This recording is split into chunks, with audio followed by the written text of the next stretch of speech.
کی رو میخوای در جنت اول ببینی؟ اشرف غنی را. اشرف غنی را؟ ماشاءالله. ما میخوایم وطن ما جور شوه، کارگر باشه. ما در زمستان چیز خدایی نداریم، کمک یک تابته باید ما کار کنه.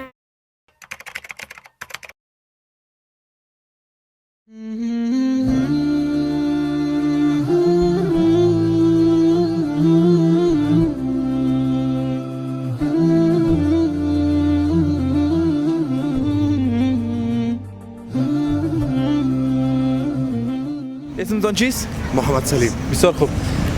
در جنت انشاءالله کل ما امیدوارم که بریم. کی رو میخوای اول در جنت ببینی؟ اول میخوایم که پروردگار خدا ببینیم یک بار. ماشاءالله. پدر و مادر. چرا؟ به خاطر که اونا بودن که ما رو به همون طرف تشویق کردن برای اسلام که باز ما از طریق اونا شناختیم اسلام. در نهاد قبل از مشرف شدن به دیدار رسول صلی الله علیه و سلم بزرگترین آرزوی یک مسلمان دیدار جمال ملاکه که الله جل جلاله سپس رسول صلی الله علیه و سلم. خداوند توفیق شاول به ما عنایت کنه که ما بتونیم بسیار بنده گناهکاری هستیم که مقام ما در جنت باشه. بعد الله سبحانه و تعالی و رسول الله صلی الله علیه و سلم کی رو میخوای ببینی؟ بعد از او خانم شما؟ پدر مادر خانم اولاد و انشاءالله. خب اگر انشاءالله خدا خواسته که در جنت اول بریم، خب معلوم دار است که جنت زیر پای مادر است. کوشش میکنم که اول مادرم مهربانم ببینم.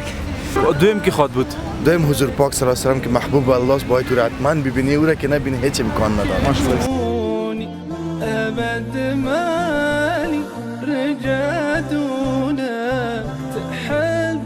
کی رو میخوای در جنت اول ببینی؟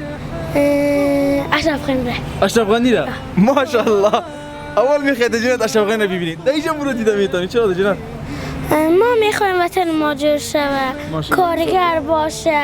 ما در زمستان چیز خدایی نداریم، کمک یک تابته باید ما کار کنن. در جنت که داخل شاملین کی رو میخوای ببینی؟ در کجا؟ در جنت. به این سوال عادی است. دوستانی که در دنیا به خاطر خدا با اونا دوستی داشتیم، میخوایم در آخرت هم با اونا یک جا حشر شیم. جزاک الله خیر. عباد باش.